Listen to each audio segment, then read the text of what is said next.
तो अगला टॉपिक है सेडिशन। ओके, ये right to freedom of speech and expression के अंडर हम पढ़ रहे हैं, स्पीच एंड एक्सप्रेशन, क्योंकि सेडिशन एक ऐसा कंट्रोवर्शियल लॉ है जो इस राइट को रेस्ट्रिक्ट करता है। अगर आपको थोड़ा सा बैकग्राउंड देखें तो 19(1) A right to freedom of speech and expression देता है,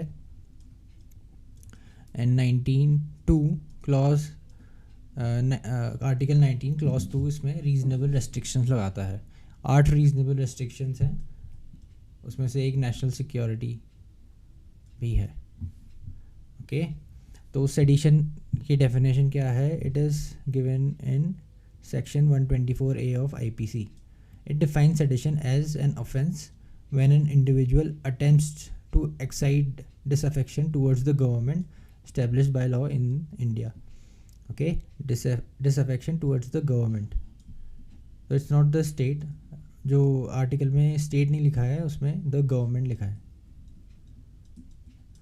okay, section 124A was inserted in 1870. एक हिस्टोरिकल फैक्ट आ गया। You can always add a fact or definition when writing introduction.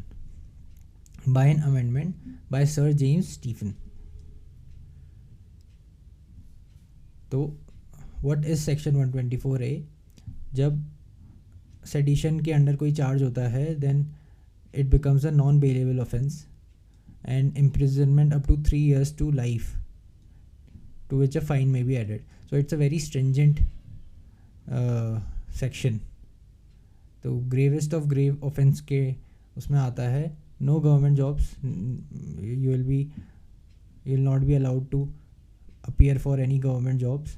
और सुप्रीम कोर्ट ने एक कंडीशन डाली थी, because disaffection towards government is a very vague term, तो एक condition डाली थी, only acts of violence would be penalise. Okay, and sloganeering is not a sedition, sloganeering is not a sedition, and violence होना ज़रूरी है for और incitement of violence होना ज़रूरी है for this section to be applicable. तो ये supreme court ने थोड़ी कंडीशन डाली थी, बट फिर भी बहुत मिसयूज़ होता है, जो अभी हम देखेंगे आगे। सबसे पहले इंपॉर्टेंस देखते हैं, ऑब्जेक्टिव देखते हैं। तो सबसे एक इसके फेवर में एक आर्ग्यूमेंट बनता है कि freedom of speech and expression is not an absolute right, and Constitution of India prescribes reasonable restriction under Article 19 Clause 2, okay, for freedom of speech and expression, जो 19 Clause 1 सब Clause A में मिलता है हमें। The second is maintaining unity and integrity of India, okay, and it becomes important for against terrorist and separatist.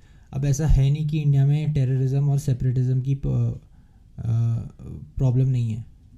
Okay, for example Maoist देख लें, या फिर नॉर्थ ईस्ट में इंसर्जेंसी जो थी, या जम्मू कश्मीर में इंसर्जेंसी है, they openly call for overthrowing of state.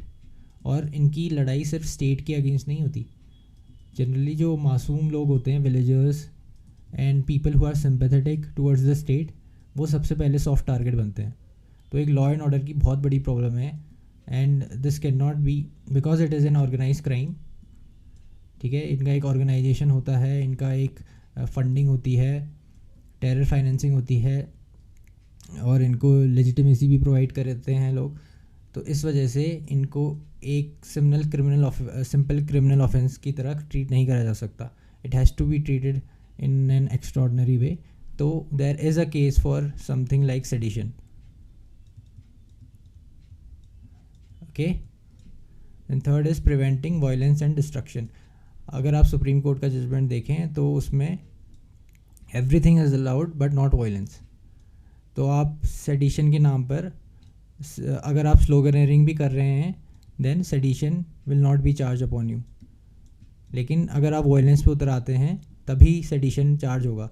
तो सेफगार्ड है, और सेफगार्ड इतना है कि it prevents violence and destruction, उससे नीचे आप कुछ भी कर सकते हो। ओके, तो ये था ऑब्जेक्टिव या इम्पोर्टेंस।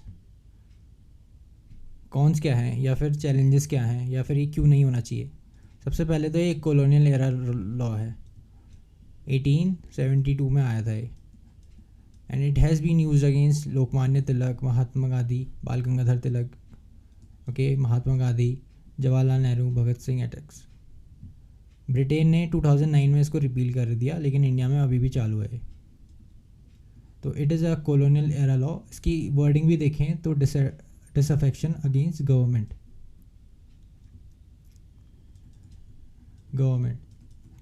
और जो सुप्रीम कोर्ट की जो गाइडलाइंस है कि वायलेंस नहीं होना चाहिए, इंसाइटमेंट ऑफ वायलेंस नहीं होना चाहिए, वो भी बहुत वेग है, ओके, क्योंकि इंटरप्रिटेशन पे डिपेंड करता है, and the government can interpret it any way और फॉर्म। सेकेंड है weapon to suppress people's legitimate and constitutionally guaranteed right to protest, and it has been weaponise, इसमें कोई शक नहीं है। Every party in this country, चाहे किसी भी स्पेक्ट्रम में हो, right left, BJP, Congress, national, local, regional, has use this weapon against freedom of speech and expression. अगर आप क्रिटिसाइज़ कर दो, सिंपली क्रिटिसाइज़ कर दो कभी कभी, you will be charge with sedition. अभी एग्जांपल महाराष्ट्र में जो प्रीवियस गवर्नमेंट थी MVA की, they charge a couple for sedition because वो हनुमान चालीसा गा रहे थे। तो इट हैज़ बिकम अपसर्ड। तो इससे होता क्या है, सबसे पहले चार्ज, अगर आप चार्ज लगा देते हो तो you are hounded by the process.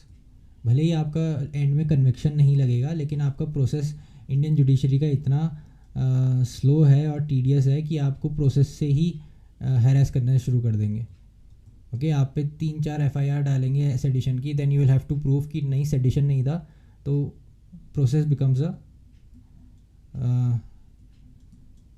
Process itself becomes torture, ठीक है। और दूसरी इससे प्रॉब्लम आती है कि जो लेजिटिमेट सेडिशन के केसेस हैं, जैसे मैंने बताया माओइज़म और टेररिज्म, जिसमें सेडिशन का एक्चुअल केस बनता है, दे गेट डाइल्यूटेड, ओके। अब तो लोगों को प्राउड फील होता है कि हम पे सेडिशन का केस दर्ज हो चुका है, because they see it as a revolution kind of, और standing up to the government, ठीक है। increases misuse by political parties in power, and it has increased across the spectrum by every political party। तो इसमें कोई दूध का धुला नहीं है इस केस में। तीसरा है Kedarnath Singh versus state of Bihar case में acts involving incitement to violence. वही केसेस जिसमें इंसाइटमेंट टू वायलेंस है वो सेडिशन के केस में जाएंगे, बट जैसे मैंने बताया इट इज़ ऑफन मिसयूज्ड। आपको अगर सेडिशन के चार्ज लग गया है, then you will have to prove कि आपने सेडिशन नहीं करा है। तो आपकी प्रोसेस ही इतनी डिफ़िकल्ट बन जाती है लीगल सिस्टम में, इंडियन लीगल सिस्टम में, कि just the simple charge of sedition becomes a deterrent to your freedom of speech and expression, okay. तो हमने क्या पढ़ा, सबसे पहले इसकी definition, section 124A, when was it implemented, 1870 में जेम्स स्टीफन ने करा था। इसके क्या चार्जेस है, नॉन बेलेबल है, एंड 3 to life मिल सकती है। Supreme court in Kedarnath Singh versus state of Bihar case में,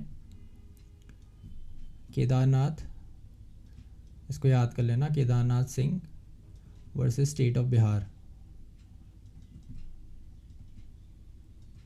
केस में एक प्री कंडीशन डाली थी कि there has to be incitement of violence, okay. और एक और सेफ गार्ड है कि sloganeering is not a sedition.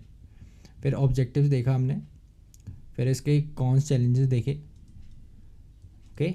And conclusion में आप ये लिख सकते हो कि definition of sedition should be narrowed down.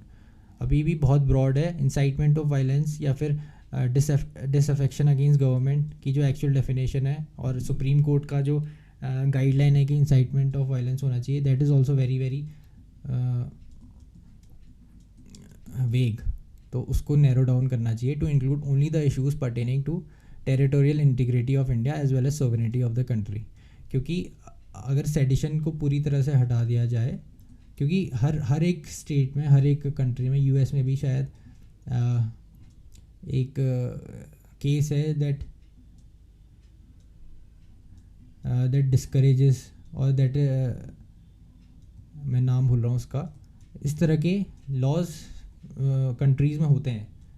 तो ऐसा नहीं है कि इंडिया में अकेले में ऐसा लॉ है, बट इंडिया का जो लॉ है it has been prone to misuse and it has to be narrow down, ताकि जेन्युइन केसेस को की इम्पोर्टेंस बढ़े उसमें। तो थैंक यू।